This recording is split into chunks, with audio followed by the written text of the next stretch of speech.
आप देख रहे हैं crime down news HD। Bahawalnagar से आपको अपडेट देंगे। ब्यूरो चीफ मोहम्मद जुनेद की रिपोर्ट के मुताबिक किसान भाइयों की गुफ्तगू सुनिए। मोहल चौक पास्को सेंटर नंबर 1 पर आमद उम्मीदवार N 161 अरसलान खान खाकवानी, PP 240 सैयद मोहम्मद मसूद इकबाल शाह। आइए देखते हैं इस रिपोर्ट में।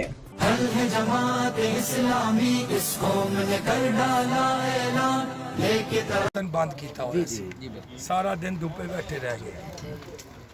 हुणे DC साहब, SP साहब ते ADCR AC ते DG पास्को साहब उन्हां दे नाल मैं ते मसूद शाह साहब असी मुलाकात करके आए। हुणे लंबी चौड़ी चंद जिम्मेदार भी साढ़े नाल सी लंबी चौड़ी, लेकिन वो जो मगरमच्छ MPA MNA जिम्मेदार वो नहीं, तेरे जहनमंद जिम्मेदार थोड़े वाले वो भी नाल हैं। उन्होंने मुलाकात की है। मैं उन्होंने आखा जी पुल के उत्ते तुसी वादा किया सी आके कि मंगल 21 मई सुबह 10 बजे को लिस्टां के मुताबिक बोरियां की तकसीम शुरू होएगी, नहीं तो असी बुका पत्तन कल हुण मंगल है 1 बजे मैं दोबारा बंद कर दी।